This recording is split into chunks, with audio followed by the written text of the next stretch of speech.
Yeah, it's a good. And what I want to ask you is this: what would your advice be? Because I'm gonna start addressing this a lot. We're gonna start speaking about this a lot on London Hot Radio, and anytime you hear drummer talking, he's gonna be addressing this a lot. What would your advice be to these young people when it comes to alcohol and drugs? Alcohol and drugs. Well, I think it's just like I've been peer pressure to take out drugs and stuff like that. But it's just the way society tries to society and young people try to peer pressure each other. But the best advice here is to stay away from it. Drugs, stay away from it, and alcohol, like a friend of mine said, you can have casual drink casually, but stay away from it because it makes you lazy. You know, it doesn't make you work hard. So stay away from drugs and stay away from alcohol. You know, just keep your head up and start. Yeah, and then just work hard towards your dreams and goals. That's the true success. And like life is hard sometimes, and alcohol and drugs is not the way, or it's not the solution. Yeah. You know, you just put yourself mentally, you just put yourself somewhere else here, but physically you're still trapped in that pain and that struggle. So work hard. You know, God gives his hardest missions to his toughest soldier. That's right. And you are a soldier. That's right. So stay away from drugs, stay away from alcohol, and work hard. You know, God didn't put you there because He hates you. He put you there for a reason. That's right. So work hard and get out of that state you are, get out of that place you are, so you come out stronger and more wiser. I think, you know what I mean, wisdom comes through experience. So if you really want to achieve something in your life then work hard for it, you know.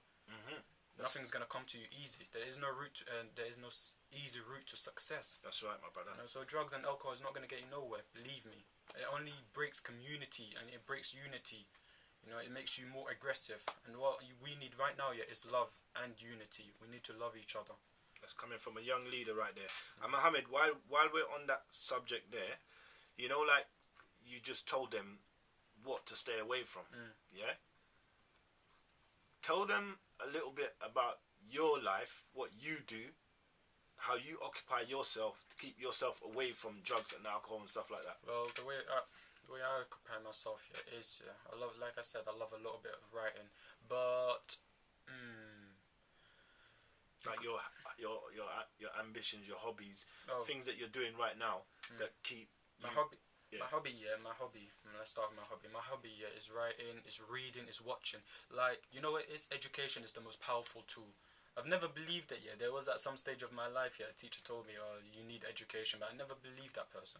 But now I realize education is the most powerful tool you can fight with against anything. That's right. You know what I'm saying? Learn, study your lessons. You know what I mean? Be grateful for the blessings you have. And that's how I am. Every single day I'm counting my blessings. Every single day I'm trying to stay positive in my heart, because change, and I always try to change myself into a better person, but change starts with the heart and mind, heart and hand. That's right. You know, I always try to look at myself in a reflection and try to find my heart still there. You know what I'm saying? Right. And the kind of philosophy I live by is love. You know, everything I do it for love. I write for love. You know what I'm saying? Because I want to see a change. I want to see my brothers and sisters succeed. I want what's best for them just as much as what I want what's best for me, and that's what motivates me. That's what motivates me. It's because I want to see everyone around me successful, and right now, it's just we're not prevailing. We're still on level we're still on the ground level. So we need to rise, and that's what motivates me. That's my ambition. That's my hobby. It's writing. It's listening to music. It's creating my own music and knowing that it influences people around me. Yes. I want to influence people. That's right. You know, I don't want people to know what I'm gonna say, but I want to motivate them to work harder for their dreams, because there's been other people before them that have struggled, that have strived, but they still never gave up. You know, so that is how I pick myself up. Every time you fall, come back for more. Okay, big. Love that speech there. And this is for all the young people out there, and even some of the old people that, you know, need that type of advice.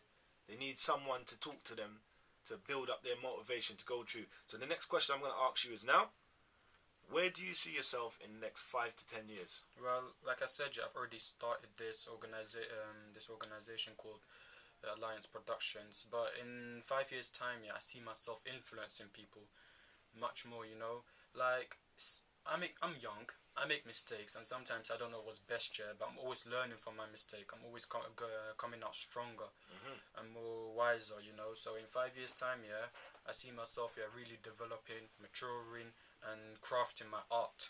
When I say my art, I mean my writing and my poems and my music. And I've also created a couple of films, and I want to put it out there. So in 5 years' time, I want to put out my work there, and I want it to really influence people and motivate people that we can achieve if we believe anything we want. Just follow your heart, follow your passion, change direction. If you feel like you're heading to the wrong direction, then follow your heart, follow your gut, you know. Don't be peer pressured. I've been peer pressured, but it's nothing big, you know. It's mind over matter. So yeah, in 5 years' time, influencing people. That's what I really want to do. That's what I'm passionate about. That's nice. That's nice. Because the future, our future lies in our self-confidence and our self-esteem, you know, and it lies in the young children. So we've got to show them between right and wrong. Yeah, that's coming from a young soldier there.